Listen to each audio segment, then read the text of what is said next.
अभी जो है ये आपके पास जो बिड है, ये बिड की लास्ट डेट है 30 तारीख की, ठीक है। दूसरी जो बिड है इसकी डेट है 29 तारीख की, ठीक है। अब देखिए मैं एक आपको मोटा मोटी अभी बता देता हूँ कि किसी बिड को हम पहचानते कैसे हैं कि कौन सा कस्टम बिड है, BOQ बिड है या सप्लाई का सिंगल आइटम बिड है, ठीक है। यहाँ देखिए, यहाँ जो लिखा है ना ऑडिटोरियम चेयर Q3, अब यहाँ Q3 लिखा हुआ आ गया, इसका मतलब ये हुआ कि ये बिड हो सकता है कि कस्टम बिड हो या हो सकता है कि सिंगल आइटम बिड हो। तो अब यहाँ पता कैसे लगेगा कि ये कस्टम बिड है या सिंगल आइटम बिड है? उसके लिए हम जस्ट नीचे आएंगे। अगर स्पेसिफिकेशन दिया होगा तो ये होगा सिंगल आइटम बिड, नहीं दिया होगा तो ये होगा कस्टम बिड। अब यहाँ देखिए, यहाँ सबका स्पेसिफिकेशन दिया हुआ है, इससे पता लगा अपने को कि ये जो बिड है ये बिड है अपना सप्लाई का सिंगल आइटम बिड है। तो सिंगल आइटम बिड में क्या करना होगा, अपने को ये जो कैटलॉग है ये कैटलॉग ऐड करना होगा सेम इसी स्पेसिफिकेशन से। अगर ये कस्टम बिड होता तो अपने को एक ही कैटलॉग ऐड करना होता, वो जो दूसरे तरीके से होता है वो हम अगली वीडियो में बताएंगे आपको। अभी वाले में क्या है कि अगर सप्लाई का बिड है ना, तो जो भी कैटेगरी में ये बिड है उस कैटेगरी के सेम स्पेसिफिकेशन से अपने को पहले प्रोडक्ट ऐड करना पड़ेगा, ठीक है। अब सबसे पहले हमने अपनी आईडी लॉगिन कर लेते हैं। ये हमारी आईडी लॉगिन है। अभी आप देखो इस कैटेगरी का बिड नंबर हम डालेंगे ना वहाँ पे अपनी आईडी पे। अभी आपने ये कोई कैटेगरी ऐड करी है क्या इसकी? हाँ, ये ऐड कर ली है मैंने। अच्छा, ठीक है। अभी देख लेते हैं। दिखाते हैं सर। ये हमने सर्च किया, पार्टिसिपेट किया, इसको तो बताया मैंने आपको नो और हमेशा येस करके चलना है। कैटलॉग सेलेक्ट करेंगे। अगर आपका स्पेसिफिकेशन सेम होगा तो यहाँ कैटलॉग शो हो जाएगा। अब देखिए जो भी आपने कैटलॉग डाल रखा है वो कैटलॉग का स्पेसिफिकेशन पूरा सेम है, इसलिए यहाँ पे ये कैटलॉग यूज हो गया। अगर आपने एक भी स्पेसिफिकेशन अगर इधर उधर डाला होता ना, जैसे कि मैं एक एग्जांपल बताऊँ आपको, एक भी स्पेसिफिकेशन अगर इधर उधर होता, और जैसे कि ये देख लो आप, सीट विड्थ है इसका 520 है ना, अगर आप ये 520 की जगह 510 या 530 भी डाल देते तो ये शो नहीं होता आपको। ये सीट डेप्थ की जगह 440 की जगह कुछ भी डाल देते, 420, 460, 450, फिर भी शो नहीं होता। सारा स्पेसिफिकेशन सेम होता। अगर एक भी अलग हो जाता तो ये बिड आपको बिड तो शो हो जाता, यहाँ पे आपको ये कैटलॉग जो है ये कैटलॉग शो नहीं होता, ठीक है। अब ये हमारा है कि हमने जो कैटलॉग डाला है वो सेम स्पेसिफिकेशन से डाला है, इसलिए अपने को ये कैटलॉग शो हो रहा है। अब यहाँ हम करते हैं चूज दिस कैटलॉग। क्या किया सर, मुझे बताइए ना, इसमें समझ कम आता है क्या किया एकदम से अपन ने। ये अभी हमने करा चूज दिस कैटलॉग, दोबारा दिखाता हूँ आपको। सिलेक्ट कैटलॉग पे हमने क्लिक करा, कैटलॉग आया है यहाँ पे, थोड़ी देर वेट कीजिए। कैटलॉग, हाँ ये कैटलॉग आ गया अपना यहाँ पे। अब कैटलॉग आने के बाद यहाँ जो ऑप्शन आ रहा है ना, ये चूज दिस कैटलॉग, इस पे हमने क्लिक करा चूज दिस कैटलॉग, ठीक है। अब जो भी हमने कैटलॉग डाला है उसकी स्पेसिफिकेशन यहाँ खुल के आ जाती है कि बायर जो मांग रहा है वो ये स्पेसिफिकेशन मांग रहा है, बीच वाला हमने जो दिया है हमने ये स्पेसिफिकेशन दिया है, ठीक है। अब आगे हम प्रोसीड करते हैं। यहाँ पे इंक्रिप्ट एंड सेव, कभी कभार क्या है कि यहाँ चेक बॉक्स बन के आएगा आपको, तो चेक बॉक्स पे आपको क्लिक करना है, उसके बाद आपको इंक्रिप्ट एंड सेव करना है, ठीक है। अभी हमने इंक्रिप्ट एंड सेव कर दिया। इंक्रिप्ट एंड सेव करने के बाद फिर ये कंटिन्यू करेंगे।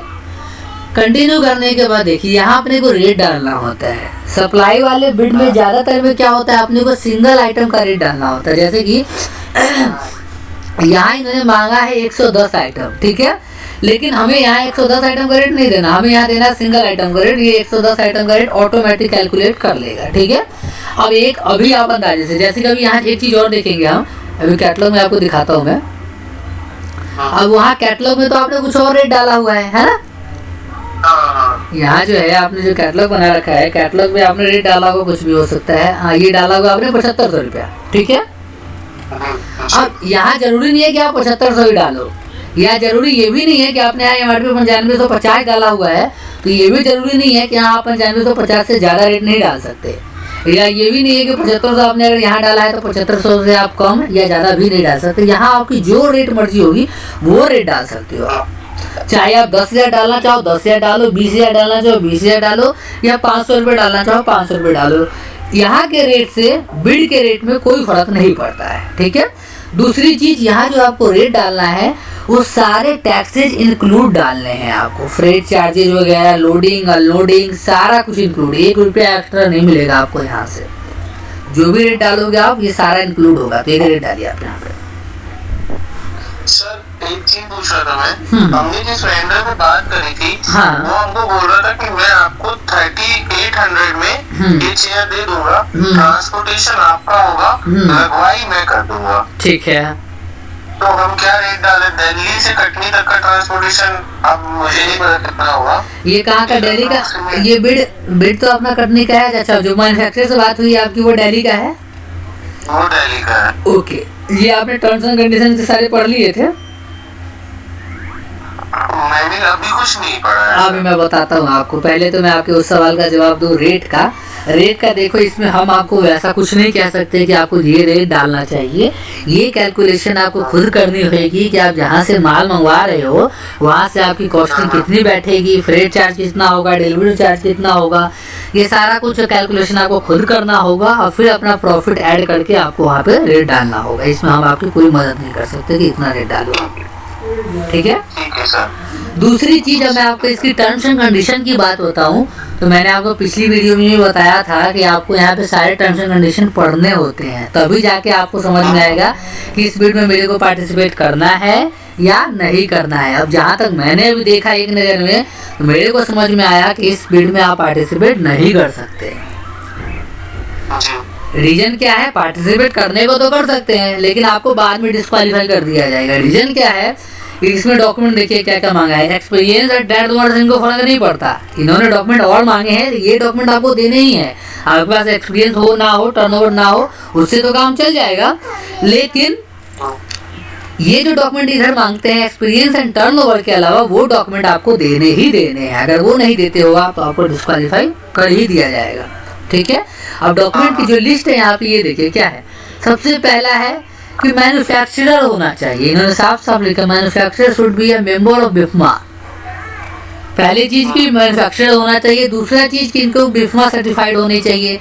तीसरी चीज आयोटा सर्टिफाइड होने चाहिए। सब एक ये जो है ना एक स्टैंडर्ड सर्टिफिकेट है फर्नीचर के लिए। ठीक है? नहीं, तो मेरा ये कहने का मतलब है हम उस वेंडर से मांगेंगे ना ये सर्टिफिकेट, क्या हमको बिफमा सर्टिफिकेट दो, आप तो आयोटा सर्टिफिकेट दो। तो ये जो वेंडर है, जिस वेंडर से आप परचेज कर रहे हो, क्या वो जैम पे रजिस्टर्ड है? नहीं।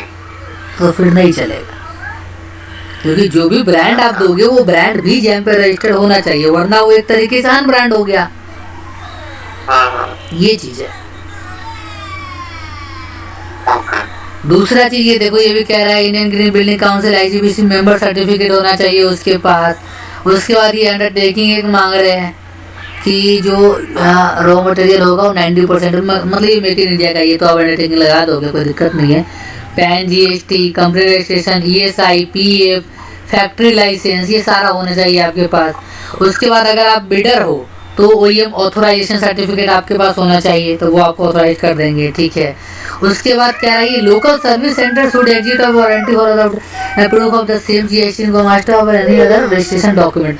मतलब कि लोकल सर्विस सेंटर जो होना चाहिए इनके स्टेट में ही होना चाहिए जिस स्टेट का ये बिल्ड है। उसके बाद ये कह रहे हैं कुछ ISO सर्टिफिकेट चाहिए इनको, 9001, 14001, 45001, ये सारे सर्टिफिकेट चाहिए इनको। ये सर्टिफिकेट्स आपके पास होंगे। पार्टिसिपेट तो आप वैसे ही कर सकते हो, कोई दिक्कत नहीं है, लेकिन बाद में आपको डिस्क्वालीफाई कर ही दिया जाएगा जब तक आपके पास ये सारे डॉक्यूमेंट्स नहीं होंगे। ठीक है? लेकिन एक चीज हम करते हैं, देखिए हम ऐसा करते हैं, अभी जरूरी नहीं कि ये काम अपने को मिले। आप रेट डालो, रेट डाल के हम ये देखते हैं कि कितने में किसको जा रहा है ये टेंडर। ठीक है? इससे आपको एक रेट का अंदाजा मिल जाएगा कि हाँ इस रेट में किसी को जा रहा है। अगर आप पार्टिसिपेट ही नहीं करोगे ना तो पता ही नहीं लगेगा कि इस रेट में गया काम। ठीक है? और पार्टिसिपेट किया और हमको मिल गया और वो डॉक्यूमेंट नहीं दे पाया तब? नहीं, वो मिल गया तो कुछ डॉक्यूमेंट मांगेंगे ही नहीं, वो मिलने से पहले डॉक्यूमेंट मांगेंगे वो। अच्छा। काम अपने को देने से पहले वो डॉक्यूमेंट की डिमांड करेंगे कि ये डॉक्यूमेंट फुलफिल कीजिए हमारा, जो 2 दिन का टाइम देते हैं ना, जो मैंने बताया था। इस वाले में देख लेते हैं 2 दिन का टाइम है कि नहीं है। होना चाहिए वैसे 2 दिन का टाइम, ये 2 दिन का टाइम है ना। तो ये आपको डॉक्यूमेंट अगर कम होगा उनको लगेगा तो वो आपको टाइम देंगे। अगर टाइम नहीं देते हैं, अगर वो आपको टाइम नहीं देते हैं और क्या कहते हैं डायरेक्ट आपको डिस्क्वालीफाई कर देते हैं बिना टाइम दिए, तो आप उनको चैलेंज भी कर सकते हो। 48 घंटे के अंदर अंदर, रिजल्ट पब्लिश होने के 48 घंटे के अंदर अंदर, ठीक है।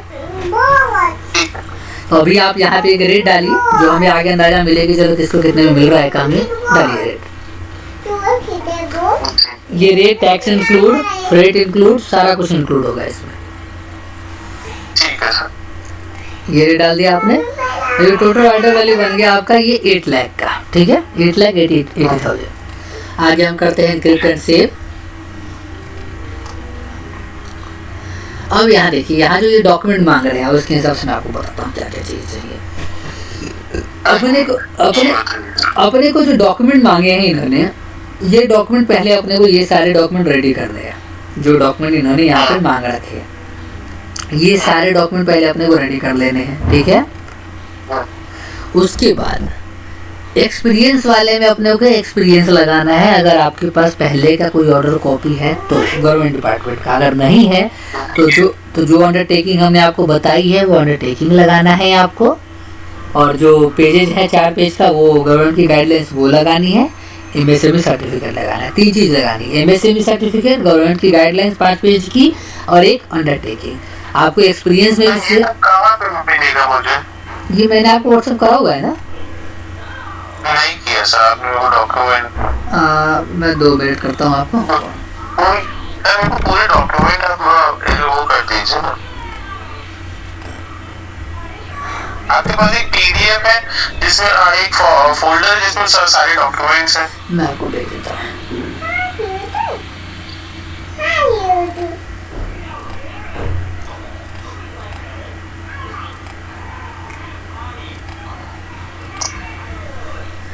मैं यहाँ पे आपको ना ओपन करके दिखा भी देता हूँ। ये जो 5 पेज की डॉक्यूमेंट है ना, ये गवर्नमेंट की गाइडलाइंस है, ठीक है। ये जो है ये गवर्नमेंट की गाइडलाइंस है, तो यही सेम आपको इस पे साइन स्टैम्प करके अपलोड कर देना है। मतलब ये अलग अलग नहीं करना, ये इकट्ठा करना है। एक तो ये करना है, दूसरा करना है आपको एमएसएमई सर्टिफिकेट, ठीक है। ये सारा कुछ आपको मर्ज करना है, सारा कुछ आपको एक ही साथ मर्ज करना है, ठीक है। हाँ, सबका एक पीडीएफ बनाना मर्ज करके। अब ये अंडरटेकिंग है, वो अंडरटेकिंग में आपको बता देता हूँ कौन सी लगेगी। ये अंडरटेकिंग जो है ना, ये एटीसी की अंडरटेकिंग है। एटीसी कहने का मतलब इसके 2 फुल फॉर्म होते हैं, एडिशनल टर्म्स एंड कंडीशंस। दूसरा फुल फॉर्म है इसका acceptance of terms and condition. ये हम अंडरटेकिंग देते हैं कि आपकी बिड की जो भी टर्म्स एंड कंडीशंस है, पेमेंट की जो है, सर्विस लेवल एग्रीमेंट की जो है, स्कोप ऑफ वर्क आपका है, जो आप पेनल्टी है, मतलब जो भी इंस्ट्रक्शंस है आपके, उन सबको हम फॉलो करेंगे और उन सबको हम एक्सेप्ट करते हैं। ये आपको एक लेटर पर अंडरटेकिंग देना है, ठीक है। ये आपको हर एक बिड में लगाना है, चाहे उस बिड में मांगा जाए या ना मांगा जाए, हर एक बिड में आपको ये लगाना ही लगाना है, ठीक है। उसके बाद है ये मेक इन इंडिया का अंडरटेकिंग। मेक इन इंडिया के अंडरटेकिंग में क्या है कि आपको ये सारा कुछ बिड नंबर ऊपर डालना है। आपको यहाँ पे जो है आपको बिड नंबर डालना है, यहाँ बिड की डेट डालनी है, कौन सी डेट है, यहाँ पे आपका नाम आ जाएगा, एड्रेस आ जाएगा, प्रोप्राइटर का नाम आ जाएगा, फर्म का नाम आ जाएगा, यहाँ जिस भी आइटम का टेंडर है उस आइटम का नाम आ जाएगा, ठीक है। उसके बाद ये मेक इन इंडिया का सर्टिफिकेट रेडी है, इसको भी आपको अंडरटेकिंग लेटर हेड पे निकाल देना है। तो ये मेक इन इंडिया का सर्टिफिकेट जिसमें आपसे मांगा जाएगा उसमें लगाना है, जिसमें नहीं मांगा जाएगा उसमें नहीं लगाना है। अब जैसे कि इस वाले में देखिए, मेक इन इंडिया मांग रहा है तो आपको इसमें भी लगाना है, ठीक है।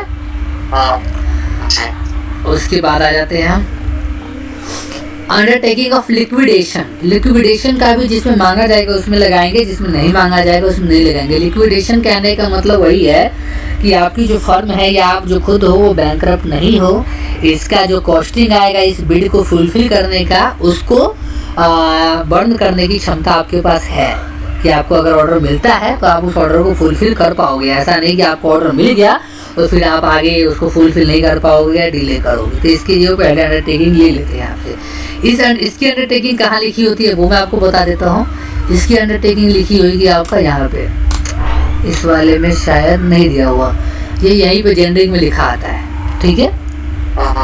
इस वाले में नहीं दिया हुआ, यहाँ पे हम मर्जी तो लगा सकते हैं, नहीं तो नहीं भी लगा सकते, कोई दिक्कत नहीं। लिक्विडेशन हो गया। उसके बाद ये एस्केलेशन मैट्रिक्स और टोल फ्री नंबर। यहाँ पे भी आपको नंबर प्रोवाइड करना होता है, 2 नंबर आपको प्रोवाइड करने होते हैं। तो ये भी कब, जब आपको बिड में मांगा जाएगा तो करना है, नहीं मांगा जाएगा तो नहीं करना है, ठीक है। 2 नंबर दे रहे हैं यहाँ पे आपको। टोल फ्री नंबर कहने का मतलब ये नहीं कि आपको टोल फ्री नंबर ही देना है, कोई सा भी आप 2 नंबर दे सकते हो 10 डिजिट का, ठीक है। उसके बाद ये सारे लेटर हेड पे जाएंगे आपको, ठीक है। उसके बाद है किसी टेंडर में आपसे एफिडेविट वगैरह मांगा जाता है ओरिजिनल सबमिशन करने के लिए। तो ओरिजिनल एफिडेविट सबमिशन का ये लेटर है। तो जब भी ओरिजिनल एफिडेविट आपसे मांगा जाएगा तो इस लेटर को आपको देना है। ये एटीसी का दूसरा मैटर है मतलब चीज़ वही है, लिखने का तरीका अलग है। पहले जो देखा था हमने वो दूसरा तरीका था लिखने का, ये तरीका लिखने का अलग है, ठीक है। चीज़ वही है। ये कंपनी प्रोफाइल है, ये भी अगर आपसे मांगा जाता है किसी टेंडर में तो लगाना है, नहीं मांगा जाता है तो नहीं लगाना है, ठीक है। ये तो नॉर्मली आप भर ही लोगे, name of the firm, name of the proprietor, ठीक है। उसके बाद है undertaking for not black listed. ये भी अगर आपको डिपार्टमेंट में मांगा जाता है टेंडर में तो आपको देना है, नहीं मांगा जाता है तो नहीं देना है, ठीक है। सबका फॉर्मेट बना हुआ है, इसमें खाली आपको नाम, फर्म का नाम, एड्रेस डालना है आपको, ठीक है। उसके बाद आता है ये भी एटीसी का ही है, ये भी दूसरा तरीके का फॉर्मेट है, चीज़ वही है, फॉर्मेट अलग है। ये मेक इन इंडिया का है, ये भी वही है, फॉर्मेट खाली अलग है बस। ये लिक्विडेशन का फॉर्मेट अलग है, बस चीज़ वही है। Service report, toll free number वो भी सही में यही है, बस फॉर्मेट अलग है। ये टोल फ्री नंबर फॉर्मेट अलग है, चीज़ वही है। ये भी एफिडेविट सबमिशन का है, ये भी वही चीज़ है। ये एग्जाम्पशन के लिए लेटर है, ये आपको हर एक टेंडर में लगाने हैं, जिसकी मैं बात कर रहा था, आपकी अंडरटेकिंग की बात कर रहा था ना मैं, जो एग्जाम्पशन के लिए लगाना है। ये अंडरटेकिंग आपको हर एक टेंडर में लगाना है, जिसका भी आपके पास ऑर्डर कॉपी नहीं होगा।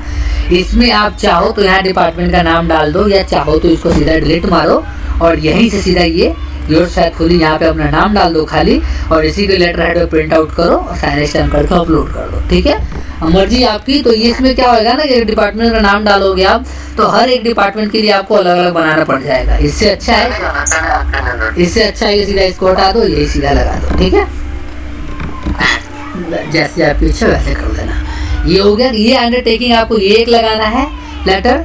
उसके बाद जो हमने इधर बताया आपको, हाँ, ये 5 पेज का डॉक्यूमेंट है, ये लगाना है आपको साइन स्टैम्प करके, ठीक है। और उसके बाद एमएसएमई सर्टिफिकेट लगाना है, ठीक है। अब आते हैं अंडरटेकिंग फॉर प्रोप्राइटर। ये किसी बिड में आपसे ये भी मांगा जाता है कि आप प्रोप्राइटर हो या आप ऑथराइज्ड पर्सन हो, इस बिड को पार्टिसिपेट करने के लिए उसका एक अंडरटेकिंग दीजिए, तो उसमें भी आपको ये लगाना है, ठीक है। उसके बाद है अंडरटेकिंग फॉर सर्विस सेंटर, जो अभी हमने पढ़ा इस टेंडर में लिखा था ना कहीं पे कि सर्विस सेंटर इसी स्टेट में होना चाहिए, लिखा था ना कहीं पे।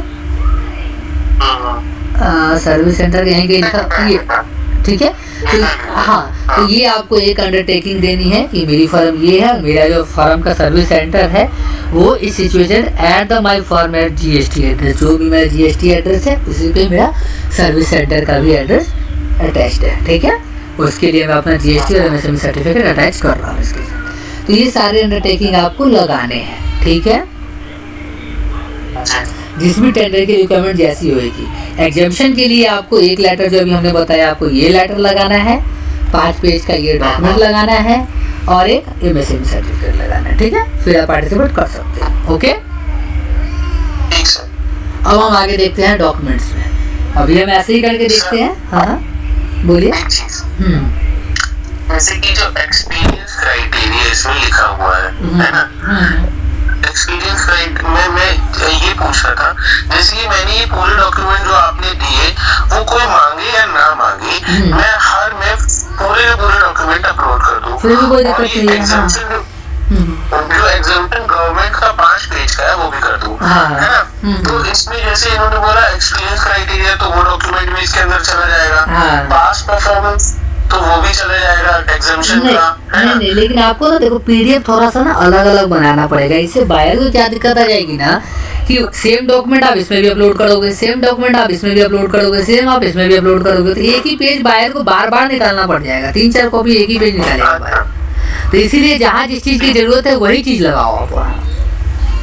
ठीक है सर, ओके। और बोलिए। अब जैसे कि इसमें एक्सपीरियंस क्राइटेरिया, तो सर मैं तो कुछ नहीं डाल सकता हूँ, तो मैं एग्जाम्पशन लगाऊंगा। हाँ। पास परफॉर्मेंस में भी मैं एग्जाम्पशन लगाऊंगा। हाँ। मिडिल टर्नओवर में भी एग्जाम्पशन लगाऊंगा। हाँ।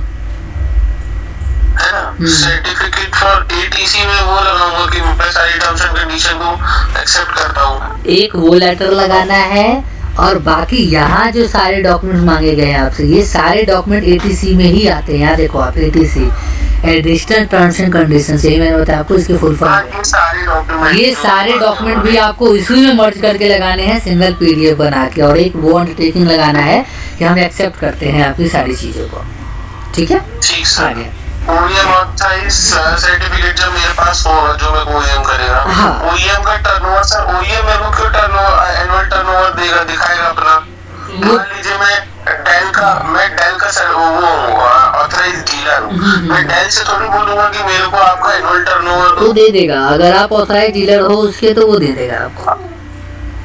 अगर वो नहीं भी देगा तो आरओसी की वेबसाइट पे जाके आप वहाँ से डाउनलोड कर सकते हो। जितनी भी प्राइवेट लिमिटेड कंपनीज होती हैं उन सब का PNL, BSF, balance sheet, turnover, सारा कुछ अपलोडेड होता है वहाँ पे। वैसे आप इनसे मांगोगे ना, अगर आप ऑथराइज्ड रीसेलर हो इनके, अगर आप इनसे मांगोगे तो ये आपको 100% देंगे, अगर आप हो तो। ठीक है, ठीक है।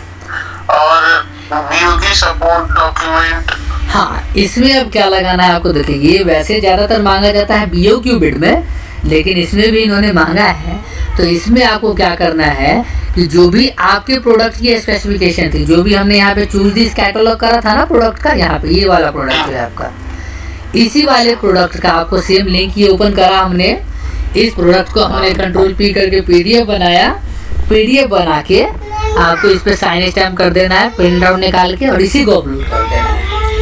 हम जो प्रोडक्ट दे रहे हैं आपको, ये प्रोडक्ट दे रहे हैं, ठीक है, इसकी फोटो ये है, इसका स्पेसिफिकेशन ये है, ठीक है, ये अपलोड करना है। उसके बाद यहाँ देखिए कि are you an OEM for the offered catalogue to avail MSME preferred, मतलब कि आप क्या एमएसएमई मैन्युफैक्चर हो इस प्रोडक्ट के, तो ऑटोमेटिक आपके यहाँ पे लिखा आ रहा है नो, क्योंकि आप मैन्युफैक्चर हो ही नहीं। ठीक है, दूसरा, अगर यही अनब्रांडेड वो होता है ना, do you want to request for EMD exemption, इसमें ईएमडी भी मांगा गया होगा, आपने वीडियो में पढ़ा होगा, तो यहाँ ईएमडी एग्जम्पशन ले सकते हो। कैसे लोगे, यहाँ पे यस पे क्लिक करोगे आप, सिलेक्ट यहाँ कर दोगे आप registered with designated agency authority, ठीक है, और यहाँ से भी सेम आपको एमएसएमई सर्टिफिकेट अपलोड कर देना है। ठीक है, मेक इन इंडिया पे भी सेम आपको मेक इन इंडिया अपलोड कर देना है और सेव कर देना है। उसके बाद ओटीपी का ऑप्शन आएगा, ये कॉलम आपका फुलफिल हो जाएगा, इसको सेव कर देना है क्योंकि आपने एग्जम्पशन ले लिया यहाँ से। ठीक है, उसके बाद ओटीपी का ऑप्शन आएगा, ओटीपी डाल के बिड आपका सबमिट हो जाएगा। ठीक है, ठीक सर। ये तो ये देख लिया आपने। और वो आपने बताया था जैसे ही हम पे क्लिक करेंगे तो नो और यस करना है, वो हमेशा नो और यस करना है। ठीक है, ठीक जी सर। अब दूसरा बिड देखते हैं हम। दूसरा बिड क्या है, ये लिखा है waste container and accessories domestic V2 Q3। अब यहाँ Q3 से क्या पता लग रहा है किस कैटेगरी का बिड हो सकता है, ये बताइए जरा। थर्ड क्वाड्रेंट का हो सकता है या कस्टम बिड हो सकता है, ये दो तरीके के बिड हो सकते हैं। अगर स्पेसिफिकेशन दिया होगा तो थर्ड क्वाड्रेंट का बिड होगा, सिंगल आइटम बिड होगा, अगर नहीं दिया होगा तो ये कस्टम बिड होगा। यहाँ हम देख लेते हैं, स्पेसिफिकेशन दिया हुआ है, मतलब कि ये भी जो है ये सिंगल आइटम बिड ही है। इसके लिए भी अपने को पहले कैटलॉग ऐड करना पड़ेगा सेम इसके मार्केट में जाके, इस कैटेगरी में जाके। ठीक है, थोड़ा सा ही है सर, ये जल्दी ऐड हो जाएगा। हाँ, ये भी करा था आपने ऐड, नहीं करा था अभी आपने इसको ऐड? नहीं, इसको नहीं किया। अच्छा, इसको कर लेते हैं। ठीक है, पहले आप डॉक्यूमेंट देख लीजिए, क्या हम इसको भरेंगे, क्या करना है। हाँ, अब इसका हम देख लेते हैं। इसमें भी ईएमडी मांगा गया है। ठीक है, दूसरा इसमें पास्ट परफॉर्मेंस, ये कह रहे हैं कि 60% चाहिए इनको, कोई बात नहीं है। डॉक्यूमेंट इन्होंने मांगा, ये तो यहाँ सब बिड में लिखा होगा, आपको ये बायर बोले ना बोले, वैसे भी लिखा है। हाँ, वैसे भी अगर यहाँ नो भी किया हुआ होता ना, नो भी अगर किया होता, फिर भी ये यहाँ लिखा हुआ ही आता है। ये गवर्नमेंट की गाइडलाइंस है कि आपको देना है एग्जम्पशन। अच्छा। हाँ, ये भले ही यहाँ नो कर दे, इनके पास ये पावर है कि यहाँ नो कर सकते हैं, लेकिन यहाँ इसको हटाने का पावर नहीं है इनके पास। ठीक है, अब आगे हम देख लेते हैं कि क्या क्या डॉक्यूमेंट चाहिए इनको। डॉक्यूमेंट में इन्होंने वैसा कुछ नहीं मांगा, एक ऑर्डर वैल्यू मांग रखा है इन्होंने, तो ये तो हम एग्जाम्पशन ले लेंगे, ठीक है। उसके बाद यहाँ देख लेते हैं क्या है।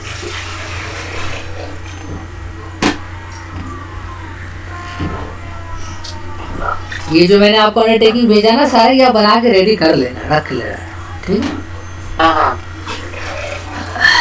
यहाँ देखो एक चीज मेरे को दिखा देखो यहाँ पे साफ साफ इन्होंने लिख दिया है, ये no exemption allowed in this bid for EMD। आपको EMD देनी ही देनी है, यहाँ पे इन्होंने क्लियर लिख दिया है, मतलब आपको देना ही होगा, यहाँ पे आप एग्जाम्पशन नहीं ले सकते, यहाँ इन्होंने साफ साफ लिख दिया है, ठीक है। EMD तो वापस मिल जाती ना, अगर अपने को बिड नहीं लॉक हो जाता है वो पैसा बस। हाँ, अगर आपको बिड नहीं मिला तो आपको वो EMD वापस मिल जाएगी, ठीक है। अब आगे हम देख लेते हैं टर्म्स एंड कंडीशन क्या है। पहला ये the authorisation from the dealer should be attached at the time to bidding is compulsory. इसमें मतलब आपको एक ऑथराइजेशन सर्टिफिकेट लगाना है, ठीक है।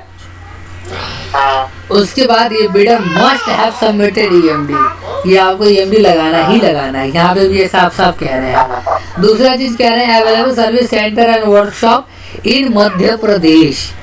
मध्य प्रदेश में जो है आपका सर्विस सेंटर होना ही चाहिए, ठीक है। उसके बाद कह रहे हैं OEM का एवरेज टर्नओवर होगा वो 5 करोड़ होगा, ठीक है। मैं 2 मिनट इसको होल्ड करता हूँ, 2 मिनट के लिए। देखते हैं सर, इसको चालू कर दीजिए। हाँ बोलिए, रिकॉर्डिंग चालू कर दीजिए। हाँ बोलिए। देखिए सर, आप पहले इसमें जाइए कि अपने को मांगा क्या है इसमें लिखा है ना, एक तो ऑथराइजेशन सर्टिफिकेट चाहिए इनको, ठीक है। मटेरियल ये आप कैटलॉग ऐड करने की बात कर रहे हो? नहीं, मटेरियल की, सिर्फ मटेरियल क्या मांगा इन्होंने क्वाड्रेंट 3 में। ये है ना इसका, ये वेस्ट कंटेनर एक्सेसरीज। तो हम भी इसको ऐड करेंगे तो हम वहाँ पर कोई नॉट ब्रांडेड प्रोडक्ट को ऐड करने के बाद कैटलॉग बना लेंगे, सब कर लेंगे। फिर हम मार्केट में ढूंढेंगे कि SDP मटेरियल में कौन ये बनाता है वेस्ट कंटेनर। देखो मैं आपको बताता हूँ, मैं 2 मिनट मैं आपको बताता हूँ। पहले तो इसका नाम, पहले GM के थ्रू ही इसका मैन्युफैक्चर ढूंढते हैं, ठीक है। तो इस कैटेगरी को पहले ओपन करते हैं जैम में, क्योंकि जैम पे भी मैन्युफैक्चर हैं बहुत सारे, आप जिनसे कांटेक्ट आप कर सकते हो, ठीक है। मैं आपको बताता हूँ। यहाँ पे नंबर शो नहीं होता, गूगल करोगे ना तो आपको दिख जाएगा, मैं बताता हूँ आपको कैसे होगा। OEM वैसे भी आपको ढूंढने की जरूरत नहीं पड़ेगी मार्केट में जाके, पहले इनकी जो कैटेगरी है इसको कैटेगरी को हम यहाँ पे मार्केट में पेस्ट करते हैं, ठीक है। कैटेगरी आ गया, अब इनका स्पेसिफिकेशन डालते हैं। पहला स्पेसिफिकेशन का मटेरियल HDPE, हाँ, तो यहाँ हम चूज करते हैं मटेरियल HDPE। दूसरा कह रहे हैं बिन कैपेसिटी 10 लीटर है, 10 लीटर हम चूज कर लेते हैं। उसके बाद ये कह रहे हैं colour of the container grey, तो यहाँ हम ग्रे चूज कर लेते हैं। उसके बाद ये कह रहे हैं wheel lock no, wheel lock हम नो चूज कर लेते हैं। जो भी स्पेसिफिकेशन होगा सेम चूज करना है, थोड़ा सा भी इधर नहीं है। Wall non perforated handle with wheel without toy provision no, gripping provision frontal plugged outer without UV resistant, yes. सारे फिल्टर हमने लगा दिए इनके, ठीक है। अब देखते हैं 6 प्रोडक्ट आ रहे हैं। 6 में से देखिए एक प्रोडक्ट तो आ गया अनब्रांडेड, आप इसको कर सकते हो, इसको तो आप अपने कैटलॉग में ऐड कर सकते हो, नो डाउट, ठीक है। अभी आप कैटलॉग में ऐड कर लोगे, लेकिन आपको जो चाहिए OEM का ऑथराइजेशन सर्टिफिकेट भी चाहिए। तो यहाँ क्या है, अब अनब्रांडेड प्रोडक्ट आपको मार्केट में मिल गया, तो यहाँ आप 2 चीजें कर सकते हो। यहाँ पहली चीज, आप अनब्रांडेड अगर मिल गया तो ये कर सकते हो कि आप अपने लेटर हेड पे खुद को ही OEM दिखा दो कि भैया हम ही है OEM इस प्रोडक्ट, क्योंकि प्रोडक्ट अनब्रांडेड है, ठीक है। अगर प्रोडक्ट स्टिकर बनवा देता हूँ अपनी कंपनी के नाम का, चिपका दूंगा। हाँ, अगर आप OEM नहीं हो, अगर मतलब OEM क्या, अगर यहाँ पे अनब्रांडेड प्रोडक्ट नहीं आता कोई सा भी, सारे ब्रांडेड प्रोडक्ट ही आते हैं यहाँ पे, तो फिर आपको किसी ना किसी OEM से बात करना पड़ता, ठीक है, तब जाके आप इस बिड में पार्टिसिपेट कर सकते थे। तो पहले हम ये कैटलॉग ऐड कर लेते हैं।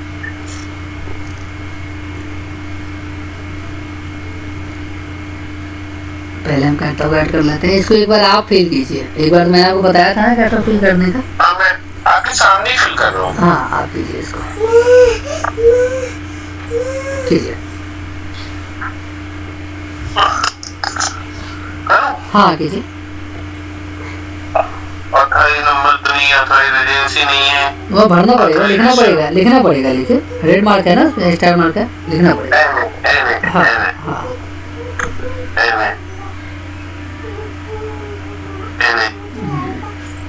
ऑथराइजेशन डेट जनवरी 1 से ले लेता हूँ। ऑथराइजेशन वैलिडिटी 5 से ले लेता हूँ,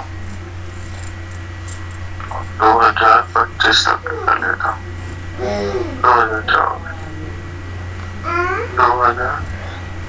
2025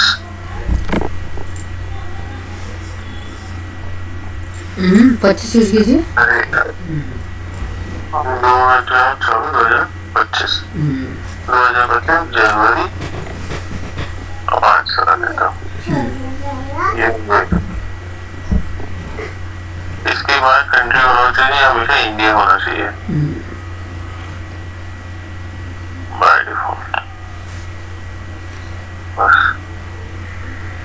उसके बाद do you want to delete the local content MPPI policy? Declare no होना चाहिए। नहीं, यहाँ देखो मैंने क्या बताया था आपको स्टार्टिंग में कि हम यहाँ येस और नो कुछ भी कर सकते हैं, लेकिन इस बिड में बताया गया है कि मेक इन इंडिया चाहिए, तो आपको यहाँ येस ही करना पड़ेगा। नो करोगे तो काम नहीं चलेगा। यहाँ पे 100 ही डाल देना, ये ऑटोमेटिक आ जाएगा आपका।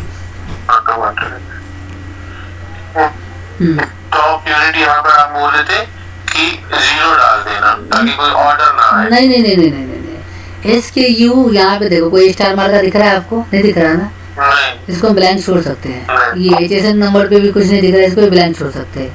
MRP ऑटोमेटिक फिल हो रखा है। ऑफर प्राइस आपको डालना है, यहाँ डालिए। ऑफर प्राइस 10% कम होनी चाहिए। हाँ, बिड के लिए डाल रहे हो आप तो 10% ही कम डालो, ज़्यादा कम मत करो, 10% ही कम डालो। ठीक है। हाँ, अब नीचे आइए।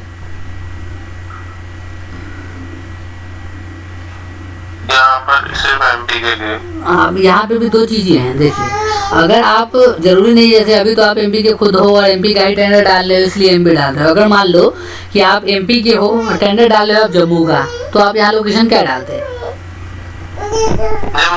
नहीं, यहाँ आप MP भी डालोगे तो काम चल जाएगा आपका।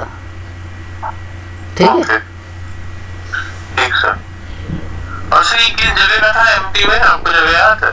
बिड में देख लेंगे। ठीक है, तो सिर्फ MP में डाल देता हूँ ना। यहाँ पर करंट स्टॉक डाल देता हूँ 0, आपने बोला था ऐसा। हाँ, बिड में आप 0 डाल के भी काम चला सकते हैं। मिल ना जाए, हाँ, है ना, और जितने मांगे हैं उससे कम यहाँ पर रखना है। ऐसे ही ना सर? ये देखो, यहाँ क्वांटिटी, यहाँ क्वांटिटी डालने का कोई फॉर्मूला नहीं है, यहाँ कोई ट्रिक नहीं है क्वांटिटी आपको ये डालना है। यहाँ बस इससे मैंने आपको इसलिए बताया कि 0 डालना है, क्योंकि क्या होता है ना, जैसे मान लो ये जो प्रोडक्ट है, आप नॉर्मली बताओ मेरे को कि ये जो प्रोडक्ट अगर आपके पास सच में ऑर्डर आ गया तो क्या आप 270 रुपये में प्रोवाइड करा पाओगे? ये ऑर्डर, ये पीस, ये आइटम दे पाओगे आप 270 रुपये में? अगर सच में ऑर्डर आ गया आपके पास तो ये दे पाओगे, कोई दिक्कत तो नहीं आएगी? MP में अगर कहीं का भी ऑर्डर आए तो नहीं, कोई दिक्कत नहीं आएगी सर, बल्क ऑर्डर है ना। हाँ, 270 रुपये में अगर आप दे सकते हो तो यहाँ क्वांटिटी डाल दो अपने हिसाब से कि हाँ 270 रुपये में दे सकता हूँ। अगर ऑर्डर की क्वांटिटी इतनी क्वांटिटी से इतनी क्वांटिटी तक हुई तो ये डाल दो, फिर तो कोई दिक्कत नहीं, डाल दो। नहीं तो आप इसको बाद में भी सुधार सकते हैं ना। हाँ? कल रेट देना पता करके शाम की क्लास में सुधार लेंगे। हाँ, बाद में सुधार सकते हैं, कोई दिक्कत नहीं है। ठीक सर।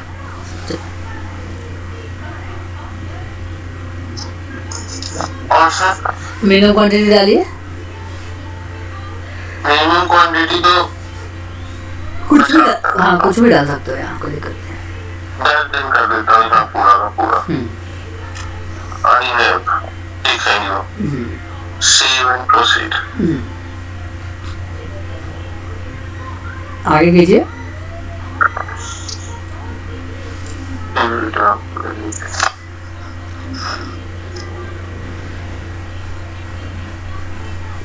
कट कर दीजिए इस टैब को। इस टैब को कट कर दूं? हाँ इस टैब को कट कर दीजिए, कोई काम का नहीं है टैब, कट कीजिए। कीजिए।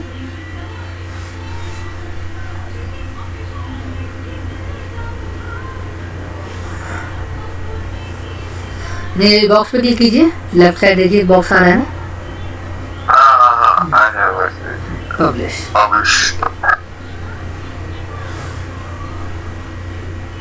यहाँ देखो ज़्यादा टाइम तक ये ओपन रह गया ना, इस वजह से इसका कैप्चर शो नहीं हो रहा। देखो कैप्चर नहीं आ रहा ना, कैप्चर आना चाहिए।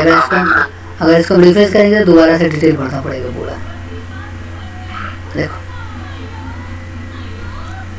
इसलिए जैम पोर्टल पे थोड़ा तो फास्ट काम करना होगा, वरना क्या होगा ना, आप सारा कुछ करके रखोगे, लास्ट टाइम पे ये जवाब दे देगा, बस फिर से करो। इस लिंक को पहले हम कॉपी कर ले, पता चले लिंक बैठ जाए।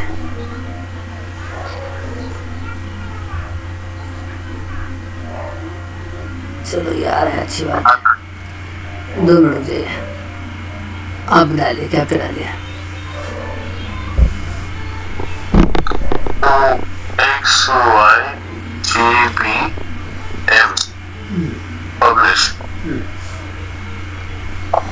डैशबोर्ड पे चाहिए बस। अभी ये 1 मिनट में प्रोडक्ट आपको पब्लिश वाले में दिख जाएगा, ज़्यादा टाइम नहीं लगेगा, 1 मिनट में आ जाएगा पब्लिश वाले में। और बिड में पार्टिसिपेट करने में आपको 20 से 25 मिनट बाद आप पार्टिसिपेट कर सकते हो। बिड कैटलॉग हो गया आपका पब्लिश।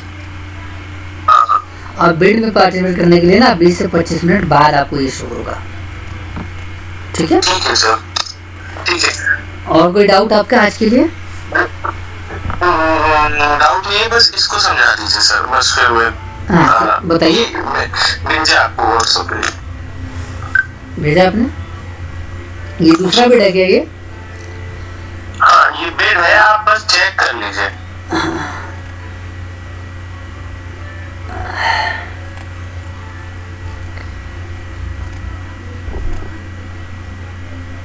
देखिए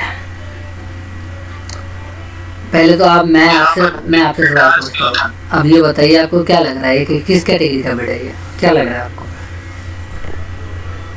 सर ये कस्टम बिड है। कैसे पता लगा कस्टम बिड है आपको पहले ही? सर ये 3rd क्वाड्रेंट इसमें साफ वो किया गया है ना। और नीचे अगर स्पेसिफिकेशन दी होंगी तो ये कस्टम बिड हो जाएगा। नहीं स्पेसिफिकेशन दी होंगी फिर हो जाएगा प्रोडक्ट का बिड, सिंगल आइटम बिड। नहीं दी होंगी, अटैचमेंट लगाया होगा तो होगी कस्टम बिड। ये देखो अटैचमेंट लगाया, ये कस्टम बिड हो गया। ये कस्टम बिड हो गया। ठीक है, कस्टम बिड को अलग तरीके से भरा जाता है। हाँ किसी एक को हम डाउनलोड कर लेते। चलो आज मैं आपको कस्टम बिड का भी बता ही देता हूँ। अगर ऐसा टाइम लगे तो फिर जी कल बता दीजिएगा कस्टम। हाँ क्योंकि कल ना फिर मैं आपको आराम से बता पाऊंगा, वरना आज तो फिर जल्दी हो जाएगा। नहीं ठीक है ना सर, कल ही बता दीजिएगा फिर व्हाट्सएप में। ठीक है, ये डॉक्यूमेंट है इनका। वाटर कूलर को चाहिए 3 पीस, आरओ प्लांट 3 है, सोलर स्ट्रीट लाइट 50 है। ठीक है, ये तो इनके रिक्वायरमेंट हो गए। बिड जो है ये देख लीजिए कहाँ का है, रेवा का बिड है। आपके पास है रेवा? बिल्कुल पास में है। हाँ ठीक है। उसके बाद एक डॉक्यूमेंट इनका ये भी है, देखिए यहाँ से तो डॉक्यूमेंट हमने सारे डाउनलोड कर लिए। ठीक है, एक डॉक्यूमेंट इनका यहाँ है, ये डाउनलोड कर लेते हैं, इसको ओपन कर लेते हैं। उसके बाद देख लेते हैं और क्या है इनके डॉक्यूमेंट। यहाँ देखिए, यहाँ इन्होंने अपनी टर्म्स एंड कंडीशन लगा रखी है। Bidder should not be black listed, मतलब यहाँ आपको ब्लैक लिस्टिंग का अंडरटेकिंग देना है।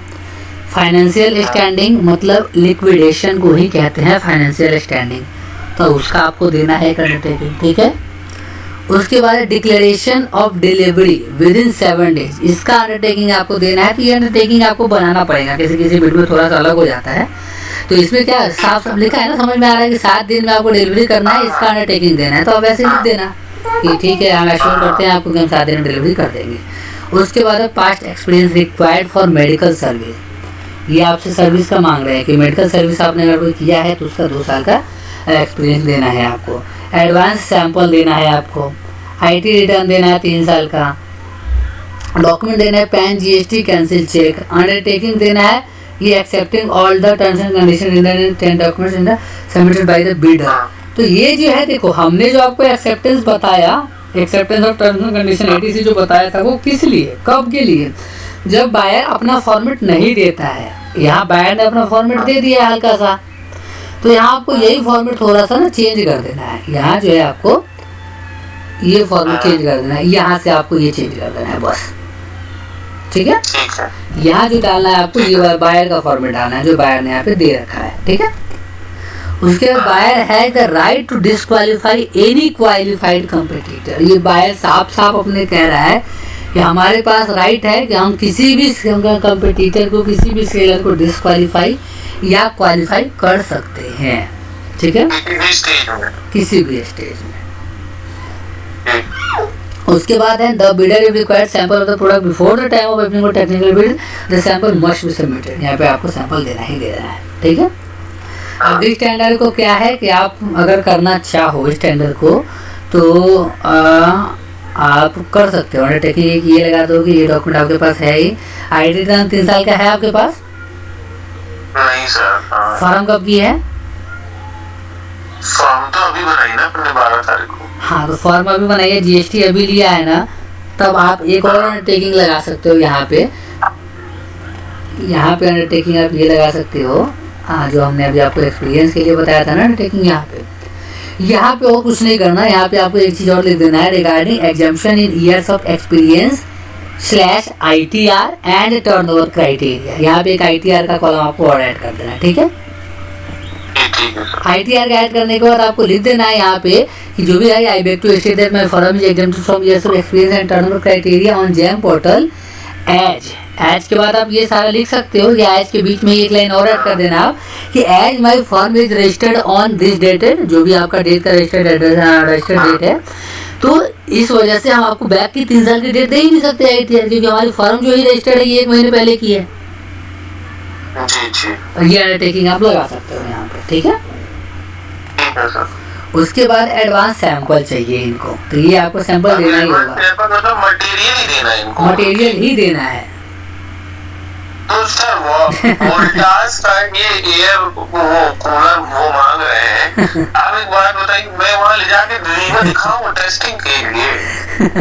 इनका कहने का मतलब यही है कि इनको चाहिए, लेकिन आप क्या कर सकते हो, देखो इनका कहने का मतलब तो यही करना होगा कि सर ये बताओ, आप RO प्लांट आप मंगा रहे हो हमसे, और ये वाटर कूलर मंगा रहे हो, स्ट्रीट लाइट मंगा रहे हो, इनके हम सैंपल आपको कैसे दे? जरा आप ये बताओ, हम कैसे दे आपको? हम RO प्लांट का सैंपल कैसे दे दे हम आपको? वाटर कूलर का सैंपल कैसे दे दे? छोटी सी चीज तो है नहीं कि आपको सैंपल ला के दे दे। ये आप जाके बात कर सकते हो। आप सर मतलब कि आप सही कह रहे हो, सबसे पहले तो बिड पढ़ते आनी चाहिए ढंग से, और बिड पढ़ने के बाद बिड की डॉक्यूमेंटेशन पूरे समझते आना चाहिए, तब तो आप ले जाके उनसे बात करोगे, तभी तो कर पाओगे, तभी आप क्रॉस क्वेश्चन भी कर पाओगे उनसे ना, कि सर किस बात का सैंपल मांग रहे हो, किस बात के सैंपल मांग रहे हो, आप दिखाओ मेरे को। छोटी चीज थोड़ी है कि जो हम सैंपल आपको दे दे ऐसे ही। और ज्यादा अगर कोई बायर ऐसे कहता है ना, तो आप बायर को सीधा कहना, सर मैं इस बिड के खिलाफ RTI डाल रहा हूँ। हाँ, मेरे को ऐसे आप जवाब नहीं दे रहे ना मेरे को, आप मेरे को RTI में जवाब देना कि आपने ये क्यों मांगा है मेरे से डॉक्यूमेंट। जब गवर्नमेंट की गाइडलाइंस है कि आपको EMD नहीं लेनी, गवर्नमेंट की गाइडलाइंस है कि आपको turnover, experience, past performance exemption देना है, तो आप क्यों मांग रहे हो जबरदस्ती हमसे कि EMD नहीं दोगे तो डिस्क्वालीफाई कर देंगे, एक्सपीरियंस नहीं दोगे तो डिस्क्वालीफाई कर देंगे। एडवांस सैंपल की बात है, ये मैं मानता हूँ एडवांस सैंपल चलो आपको चाहिए, ठीक है, लेकिन एडवांस सैंपल हम कब दे? छोटी चीज हो तभी तो दे। अभी RO प्लांट का सैंपल आपको कैसे दो? बताओ जरा, आप कैसे दें हम आपको सैंपल? अगर आप अभी जवाब देना चाहो अभी जवाब दे दो आप, वरना उस बिड को एडिट करो, बिड को चेंज कर दो, वरना मेरे को RTI में जवाब देना, मैं RTI डालूंगा। अब आरटीआई ऑनलाइन डल जाती है, आप खुद से डाल सकते हो। और जब तक आरटीआई चलेगी तब तक ये बिट खुलेगा नहीं। बहुत सारी चीजें, ठीक है। अब मैं पूरी चीज समझ पाया सर, अब मेरे को जाके क्लियरिटी हुई। अब बस जो बिड भरने वाला प्रोसेस है, तो जैसे कि अब आप वो चेयर की बात कर रहे हैं, तो उस चेयर का तो ऑडिटोरियम चेयर का तो लिटरली कोई मीन नहीं है भरने का। कल लक्ष्मी मैडम से बात करने के लिए भी हुआ, लेकिन क्या ही बात करूंगा उनसे।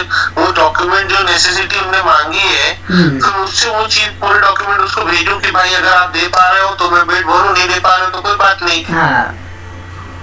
और दूसरी चीज सर, वो जो आपने डस्टबिन का देखा है सर, कल मार्केट में डस्टबिन का रेट पता करके वो डस्टबिन तो अपन भर ही सकते हैं। डस्टबिन का मैंने कहा दिखाया था आपको, डस्टबिन का अंडरटेकिंग यहाँ था ना, ये था ना डस्टबिन का एटीसी।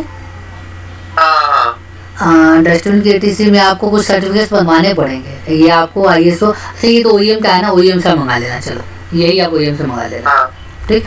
लेकिन अगर अनब्रांडेड होगा तो हम खरीद के यहीं पे कर देंगे ना। अगर अनब्रांडेड होगा तो फिर ये आपका आईएसओ होना चाहिए, आपका एनएसआईसी होना चाहिए, अगर प्रोडक्ट अनब्रांडेड है तो।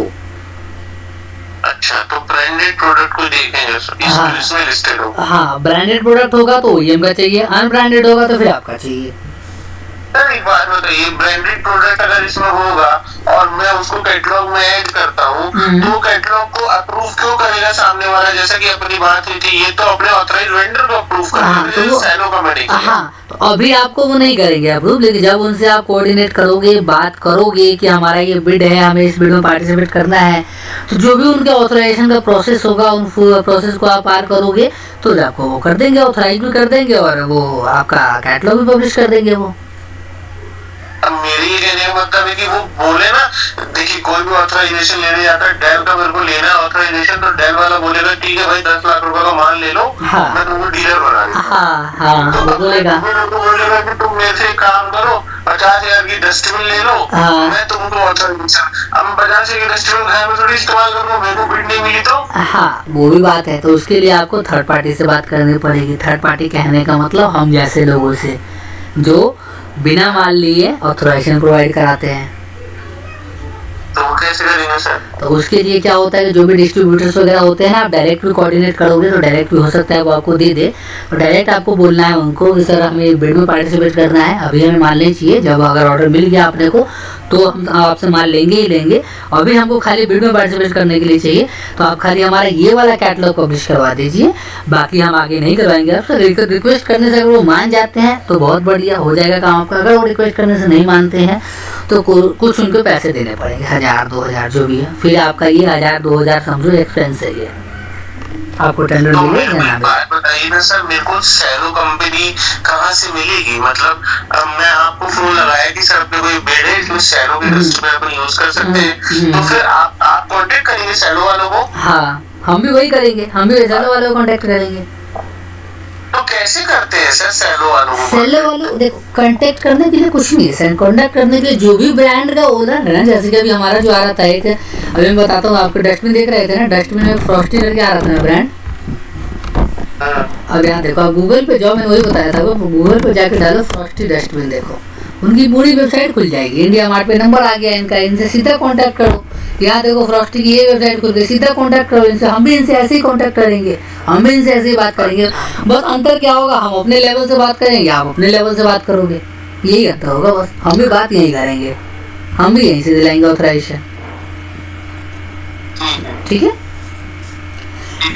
मतलब देखो, ये जैम पे ब्रांड मिला था ना अपने को फ्रॉस्टी, अब यही देखो यहाँ गूगल पे भी मिल गया ब्रांड, आपको इंडिया मार्ट पे मिल गया। इंडिया मार्ट से आप डायरेक्ट बात कर सकते हो उनसे, या इनकी वेबसाइट पे जाके आप डायरेक्ट बात कर सकते हो इनसे, ठीक है।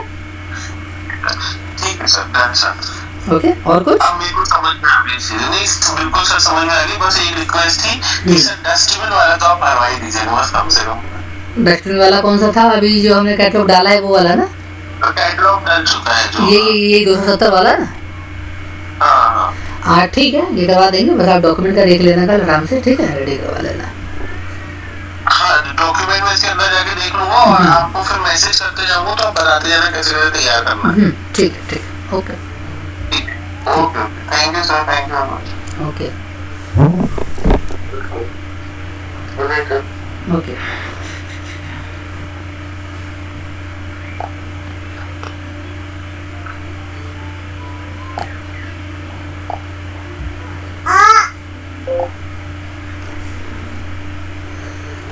आज की वीडियो में बस इतना ही, मिलते हैं नेक्स्ट वीडियो में, तब तक के लिए धन्यवाद। जाते जाते चैनल को सब्सक्राइब कर दें। ओके।